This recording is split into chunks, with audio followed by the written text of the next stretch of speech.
Hello everyone, I am Salma and I welcome you all to जॉबकर maths की practice series का आज ये सेकंड वीडियो है। इससे पहले फर्स्ट वीडियो अपलोड हो चुका है।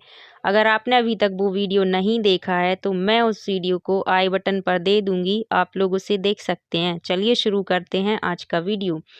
फर्स्ट क्वेश्चन है, वर्तमान में एक माँ और बेटी की आयु का अनुपात 5:1 है। 6 साल बाद यह अनुपात 3:1 हो जाएगा। बेटी की वर्तमान आयु क्या है?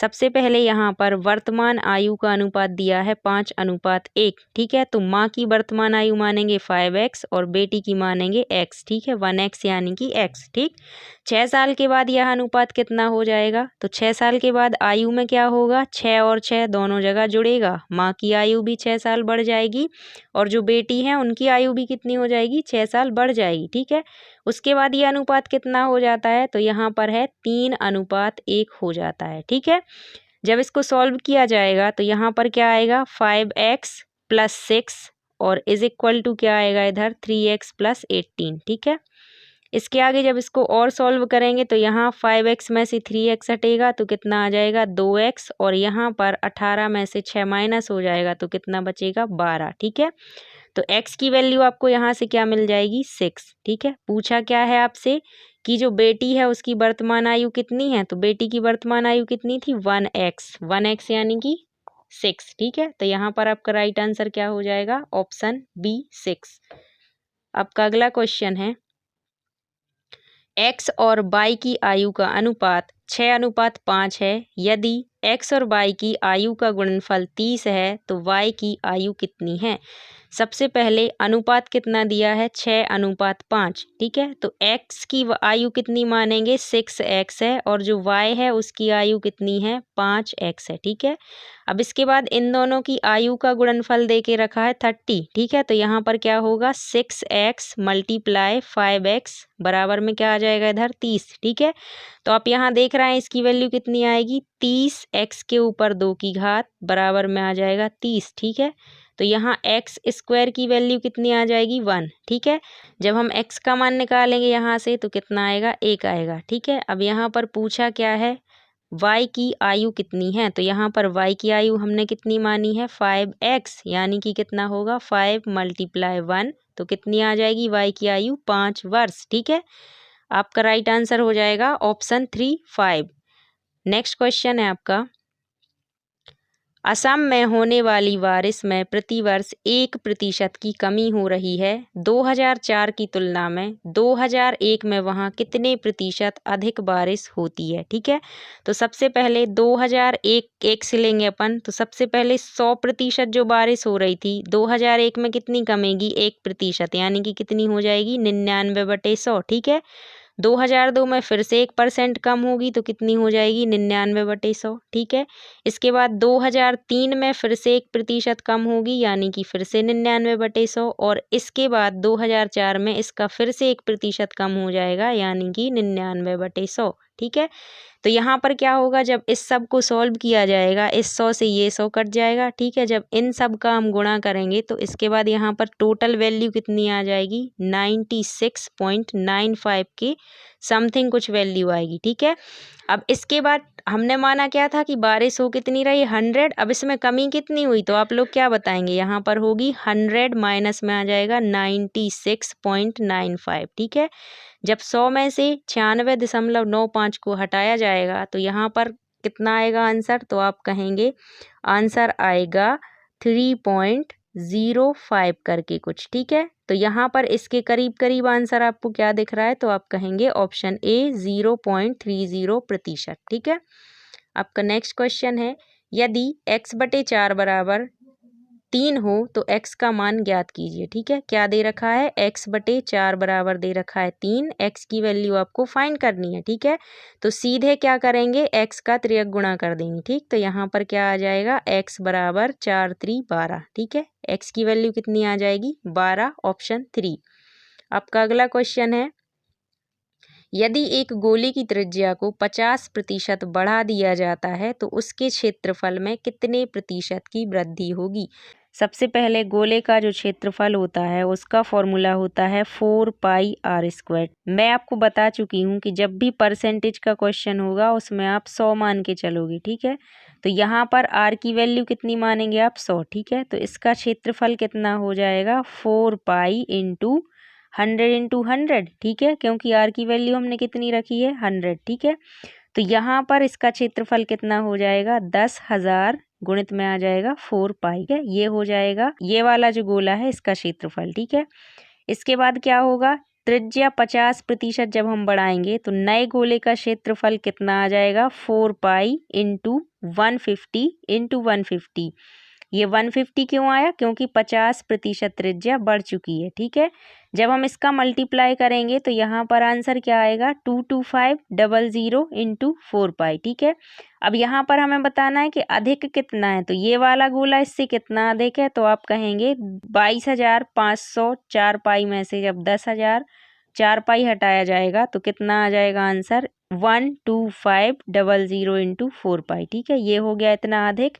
इसको परसेंटेज में बदलने के लिए तुलना किससे की जाएगी, पहले वाला जो क्षेत्रफल था उससे, ठीक है, यानी कि 10,000 × 4π से, ठीक है।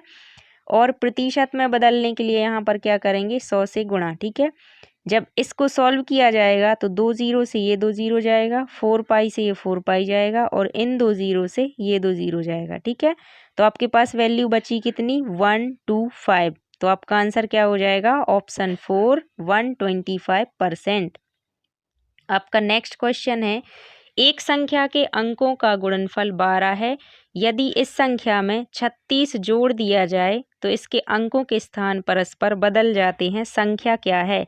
सबसे पहले यहाँ पर जो ऑप्शंस दे रखे हैं ये क्या है, संख्याएं, ठीक है। इस संख्या में जब आप 36 जोड़ देंगे तो इनके जो अंक हैं वो बदल जाएंगे, यानी कि जैसे 43 लिखा हुआ है तो इसके अंक परस्पर बदल जाएंगे, 3 पहले आ जाएगा, 4 बाद में पहुंच जाएगा अगर इसमें 36 जोड़ दिया जाए, ठीक है। और इनका गुणनफल क्या होना चाहिए, 12 होना चाहिए। तो देखो गुणनफल इन चारों का 12 है, ठीक है। तो पहली कंडीशन इन चारों में सेटिस्फाइड होती है। अब जो दूसरी कंडीशन है कि 36 जोड़ने पर इनके अंक आपस में बदल जाएंगे, उसको हम चेक करेंगे। ये वाली कंडीशन जिस भी ऑप्शन में फॉलो होगी वही आपका राइट आंसर हो जाएगा, ठीक है। तो हम जब 43 में यहाँ पर 36 जोड़ेंगे तो आपका आंसर कितना आएगा, 9, और इधर आएगा 7। क्या इसके अंक बदले, क्या 34 आया, नहीं आया, ये ऑप्शन नहीं हो सकता, ठीक है। दूसरे में आपको दिया गया है 26। 26 में जब हम जोड़ेंगे 36 तो यहाँ पर क्या आ जाएगा, 2, और यहाँ पर कितना आ जाएगा, 6। तो 26 के अंक परस्पर बदल गए, यानी कि क्या हो गया, 6 आगे आ गया और 2 पहुंच गया पीछे, ठीक है। तो आपका राइट आंसर क्या हो जाएगा, ऑप्शन 2 26। आपका अगला क्वेश्चन है, एक कार किसी दूरी के 1/4 हिस्से को 25 किलोमीटर प्रति घंटा की चाल से तय करती है और शेष दूरी को इसकी दुगनी चाल से तय करती है। यदि उसे कुल समय 10 घंटे लगे तो कुल दूरी निम्न थी। सबसे पहले माना कि कुल दूरी थी x, ठीक है। तो x की 1/4x दूरी इसने कितनी चाल से चली, 25 किलोमीटर पर आवर की चाल से, ठीक है। इसके अलावा शेष दूरी कितनी बची, x दूरी थी, x में से 1/4x दूरी इन्होंने क्या की, चल ली, ठीक है। तो बची कितनी, बचेगी 3x/4, ठीक है। तो 3x/4 दूरी इन्होंने कितनी चाल से तय की, वो की है इसकी दुगनी चाल से, यानी कि 50 किलोमीटर प्रति घंटा से, ठीक है। और इस टोटल में उन्हें कितना समय लगा है, 10 घंटे का समय लगा है, ठीक है। जब इसको सॉल्व किया जाएगा तो यहाँ पर क्या आएगा, x/100। इसके बाद इसका मान क्या आएगा, 3x बटे आ जाएगा 200, ठीक है। और बराबर में क्या आ जाएगा, 10, ठीक है। इसको जब आगे और सॉल्व करेंगे तो कितना आएगा, इसका लघुत्तम आ जाएगा 200। इसको सॉल्व करेंगे तो कितना आएगा, 2x + 3x, ठीक, बराबर में कितना आएगा, 10, ठीक है। 5x बराबर कितना आ जाएगा यहाँ पर, 2000, ठीक है। हमें बताना क्या था, दूरी, दूरी यानी कि x, क्योंकि टोटल दूरी अपन ने क्या माना था, x, ठीक है। तो x की वैल्यू कितनी आ जाएगी, 2000/5, यानी कि 400 किलोमीटर, ऑप्शन ए। आपका नेक्स्ट क्वेश्चन है, 5 सदस्यों की औसत आयु 21 वर्ष है। यदि सबसे छोटे सदस्य की आयु 5 वर्ष है तो सबसे छोटे सदस्य के जन्म के समय परिवार की औसत आयु क्या थी। सबसे पहले यहाँ पर 5 सदस्यों की औसत आयु दे रखी है 21 वर्ष, तो इनकी आयु का योग कितना आ जाएगा, आप कहेंगे 21 गुणित 5 यानी कि 105। ठीक है, ये आ गया पांचों की आयु का योग। ठीक, इन्होंने क्या बोला, सबसे छोटे सदस्य की आयु क्या है, 5 वर्ष है, और सबसे छोटे सदस्य के जन्म के समय परिवार की औसत आयु क्या थी, ये हमें बताना है। ठीक है, तो हमें क्या करना है, 5-5 साल सबके आयु में से कम करने पड़ेंगे। क्यों करने पड़ेंगे, क्योंकि 5 साल पहले सभी लोग 5-5 साल छोटे थे। ठीक है, तो यहाँ पर टोटल 5 लोग थे और इनमें से 5-5 साल सबका कम करेंगे तो टोटल कितना कम करेंगे, 25। ठीक है, जब इसमें से हम 25 को माइनस करेंगे तो इधर पे कितना आ जाएगा, तो आप कहेंगे आएगा 80। ठीक है, तो ये 80 किसकी आयु निकल आएगी, 4 लोगों की, जब ये छोटा वाला बच्चा परिवार का सदस्य नहीं बना था, यानी कि जब वो पैदा नहीं हुआ था। ठीक है, इनकी जो औसत आयु होगी वो कितनी हो जाएगी, 80/4। तो आपका आंसर क्या आ जाएगा, 20, ऑप्शन 4। ठीक है, आपका नेक्स्ट क्वेश्चन है, 10 वर्ष पूर्व एक माँ की आयु उसकी पुत्री की आयु की 3 गुनी थी, और यदि 10 साल बाद उसकी आयु उसकी पुत्री की आयु की 2 गुनी हो जाए तो वर्तमान में उसकी आयु का अनुपात क्या है। ठीक है, सबसे पहले 10 वर्ष पूर्व पुत्री की आयु मानी कितनी थी, x थी। ठीक है, 10 वर्ष पूर्व की आयु क्या हो जाएगी, x पुत्री की। ठीक है, माँ की आयु कितनी हो जाएगी, 3x, क्योंकि उन्होंने क्या कहा है कि 10 वर्ष पूर्व माँ की आयु उसकी पुत्री की आयु की 3 गुनी थी। ठीक है, अब इसके बाद अगर वर्तमान आयु बोलें तो क्या हो जाएगी, वर्तमान आयु होगी बेटी की हो जाएगी x + 10, क्योंकि 10 साल जुड़ जाएंगे दोनों में। ठीक है, और माँ की आयु कितनी हो जाएगी, 3x + 10। ठीक है, ये हो गई वर्तमान आयु। इसके बाद इन्होंने क्या बोला, 10 साल के बाद की आयु, तो इसमें क्या होगा, 10-10 साल और जुड़ जाएंगे जो वर्तमान आयु है उसमें। ठीक है, 10 साल बाद की आयु क्या आएगी, x + 20। ठीक, और यहाँ पर क्या आएगी, 3x + 20, ये आ जाएगी माँ की आयु। ठीक है, 3x + 20 ये होगी मम्मी की आयु। जो बेटी की आयु है वो क्या आएगी, x + 20। ठीक है, अब इन्होंने बोला क्या, 10 वर्ष बाद उसकी आयु उसकी पुत्री की आयु की क्या हो जाएगी, 2 गुनी हो जाएगी, यानी कि पुत्री की आयु का अगर 2 गुना कर दिया जाए तो हमें माँ की आयु प्राप्त हो जाएगी। ठीक है, जब इस समीकरण को हम सॉल्व करेंगे तो क्या आएगा, 2x प्लस आ जाएगा 40 बराबर में आ जाएगा 3x + 20। ठीक है, इसको जब आगे सॉल्व किया जाएगा तो कितना आएगा, x बराबर आ जाएगा 20। ठीक है, अब इन्होंने बोला क्या है कि वर्तमान में उनकी आयु का अनुपात, यानी कि वर्तमान आयु बेटी की कितनी हो जाएगी, 20 + 10, तो कितनी आ जाएगी, 30 साल आएगी बेटी की आयु। ठीक है, और मम्मी की आयु कितनी आएगी, कितना, 60 और 10 70। ठीक है, तो मम्मी की आयु होगी 70 वर्ष। अब यहाँ पर सबसे पहले दिया क्या है, माँ की आयु, उसके बाद बेटी की आयु, इनका अनुपात बताना है, तो 70/30। ठीक है, तो यहाँ पर क्या आ जाएगा, 7/3, ऑप्शन 4। ठीक है, आपका नेक्स्ट क्वेश्चन है, एक पंसारी 5 अंडे 4 रुपए में खरीदता है और उनमें से 4 अंडे 5 रुपए में बेच देता है, उसे हुई हानि अथवा लाभ का प्रतिशत ज्ञात कीजिए। सबसे पहले पंसारी ने क्या किया, 5 अंडे खरीदे 4 रुपए के। ठीक है, और 4 अंडों को बेच दिया 5 रुपए में। ठीक, इस टाइप के क्वेश्चन में आप लोग क्या करेंगे, सबसे पहले इसका ऐसे गुणा किया जाएगा। ठीक है, तो इधर क्या आएगा, 25। ठीक है, 5 और 5 का गुणा करेंगे तो आएगा 25, 4 और 4 का गुणा करेंगे तो आएगा 16। ठीक है, इस तरफ की आपकी जो भी वैल्यू आएगी वो होगी कॉस्ट प्राइस, यानी कि क्रय मूल्य। ठीक है, और इस तरफ जो भी वैल्यू आएगी वो होगी सेलिंग प्राइस, यानी कि विक्रय मूल्य। ठीक है, तो इसने क्या किया, 16 रुपए के अंडे खरीदे और 25 रुपए के अंडे बेच दिए। ठीक है, अब इसको लाभ कितने रुपए का हुआ, तो 9 रुपए का लाभ हुआ। कितने पर हुआ, ठीक है, 9 रुपए का हुआ लाभ, कितने पर हुआ, 16 रुपए पर, क्योंकि इसके लगे कितने रुपए थे, 16 रुपए। ठीक है, इसको प्रतिशत में बदलने के लिए होगा 100 से गुणा। ठीक, जब इसको सॉल्व किया जाएगा तो इधर आएगा 4, इधर आएगा 25। ठीक है, और जब इसको आगे और सॉल्व किया जाएगा तो आएगा 225 बटे आ जाएगा 4। ठीक है, तो यहाँ पर क्या आएगा, 56 सही 1/4% इसको क्या हो जाएगा, लाभ हो जाएगा। तो आपका राइट आंसर क्या हो जाएगा, ऑप्शन बी, 56 सही 1/4% लाभ। ठीक है, आपका नेक्स्ट क्वेश्चन है, 999 का औसत निम्न होगा। सबसे पहले औसत निकालने के लिए क्या होता है, दिए गए प्रेक्षणों का योग बटे कुल प्रेक्षण। ठीक है, तो यहाँ पर प्रेक्षण कितने हैं, टोटल 3 है। ठीक है, तो इन तीनों का क्या करेंगे, योग करेंगे। 999 और प्लस में आ जाएगा 999 और बटे कर देंगे 3। तो यहाँ से क्या निकल आएगा, इसका औसत निकल आएगा। तो यहाँ पर जब आप 999 और 999 को जोड़ेंगे तो आपका आंसर आएगा 1107। ठीक है, और इसको दे दिया जाएगा 3 से भाग। ठीक है, तो भाग कितने बार जाएगा, 369 बार। ठीक है, तो आपका राइट आंसर क्या हो जाएगा, ऑप्शन 4 369। आपका अगला क्वेश्चन है, एक स्टेनोग्राफर ने किसी एक दिन में 16,200 शब्द टाइप किए। यदि वह प्रतिदिन 6 घंटे टाइपिंग करता है तो उसकी टाइपिंग की औसत गति कितनी होगी। सबसे पहले टोटल शब्दों को टाइप किया 16,200। ठीक है, और एक दिन में कर रहा है 6 घंटे काम, तो अपन निकालेंगे 1 घंटे में उसने कितने शब्दों को टाइप किया। ठीक है, तो 1 घंटे का शब्द आ जाएगा 2700। ठीक है, यानी कि इसने 1 घंटे में टोटल 2700 शब्दों को टाइप कर लिया। ठीक है, इन्होंने पूछा क्या है, प्रति मिनट। ठीक है, हमें बताना है कि प्रति मिनट उसने कितनी टाइपिंग की, तो यहाँ पर क्या आ जाएगा, 2700 बटे में आ जाएगा 60। ठीक है, क्योंकि 1 घंटे में कितने मिनट होते हैं, 60। ठीक, जब इसको और आगे सॉल्व किया जाएगा तो इसका आंसर कितना आ जाएगा, 45। ठीक है, 45 शब्द कितने आ जाएंगे, प्रति मिनट। तो यहाँ पर आपका राइट आंसर क्या हो जाएगा, ऑप्शन सी 45 शब्द प्रति मिनट।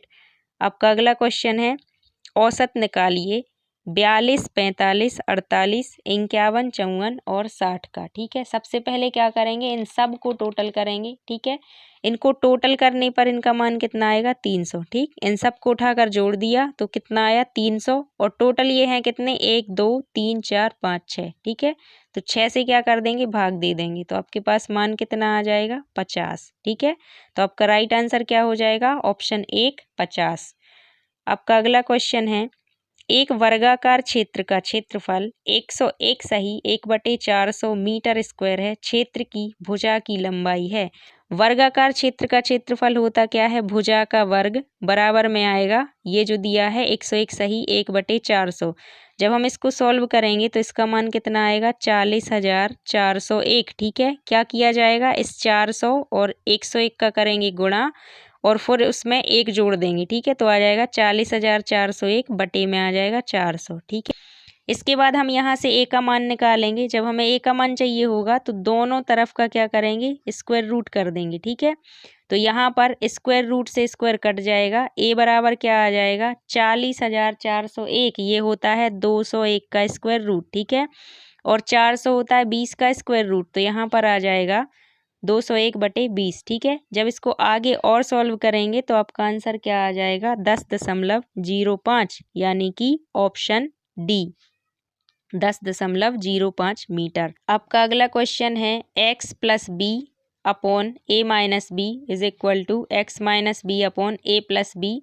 बताना क्या है, x का मान ज्ञात करना है। ठीक है, तो सबसे पहले हम करेंगे क्या, ये जो लिखा है इस a + b का गुणा हो जाएगा यहाँ पर। ठीक है, जब इसका गुणा इस तरफ होगा तो क्या आएगा, a का गुणा करेंगे x में तो आ जाएगा ax। ठीक है, प्लस आ जाएगा ab। ठीक है, a का गुणा इन दोनों में किया जाएगा, इन दोनों संख्याओं में। ठीक है, और फिर b का गुणा भी इन दोनों संख्याओं में करेंगे तो इधर क्या आएगा, bx प्लस में आ जाएगा b का स्क्वायर। ठीक है, और बराबर में क्या आएगा, बराबर में आएगा इस a - b का मल्टीप्लाई यहाँ x - b में होगा। ठीक है, तो सबसे पहले तो आएगा ax, इसके बराबर में क्या आएगा, ax। ठीक है, इसके बाद माइनस आएगा ab, इसके बाद क्या आएगा, -bx, और इसके बाद प्लस में क्या आ जाएगा, b²। ठीक है, सबसे पहले ax और ax प्लस का है, दोनों कट जाएंगे। ठीक है, इसके बाद b² और b² है, ये भी प्लस का है, ये भी कट जाएगा। अब यहाँ पर बचा क्या, ab + bx, एक साइड क्या बचेगा, ab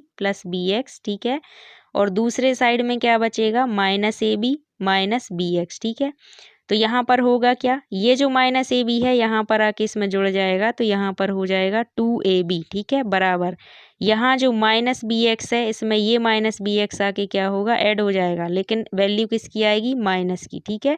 तो आएगा क्या, -2bx। यहाँ पर 2 से 2 कैंसिल हो जाएगा और b से b कैंसिल हो जाएगा, ठीक है। तो x की वैल्यू कितनी आ जाएगी, -a, ठीक है।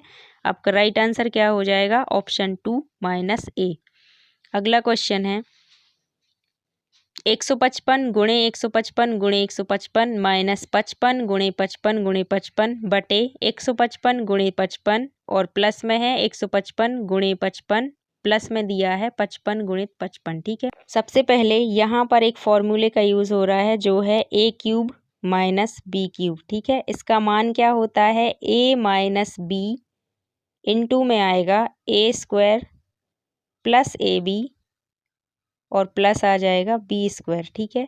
जैसे कि आप देख रहे हैं यहाँ पर 155 3 बार दिया हुआ है, यानी कि ये क्या है, a का घन, ठीक है। इसको मान लें अगर अपन a, ठीक है, और 55 को मान लें b, तो ये क्या है, b का घन, ठीक है। तो सबसे पहले ऊपर क्या लगेगा, a माइनस बी, ठीक है, मतलब क्या आ जाएगा 155 माइनस में आ जाएगा 55, ठीक है। ये क्या हो गया, a माइनस बी और इनटू में कौन सी वैल्यू आएगी, इनटू में आएगी a स्क्वायर यानी कि 155 का स्क्वायर, प्लस में क्या आएगा ए बी यानी कि 155 गुणित 55 और फिर प्लस में क्या आएगा बी स्क्वायर यानी कि 55 गुणित 55। तो ये जो नीचे दे रखा है ऊपर से पूरे तरीके से कट जाएगा, सिर्फ क्या बचेगा 155 माइनस 55। तो आपका राइट आंसर क्या हो जाएगा 100, ठीक है, ऑप्शन 2। आपका अगला क्वेश्चन है, एक छात्र जब 30% अंक प्राप्त करता है तो 50 अंकों से अनुत्तीर्ण हो जाता है। एक अन्य छात्र जब 230 अंक प्राप्त करता है तो 30 अंकों से उत्तीर्ण हो जाता है।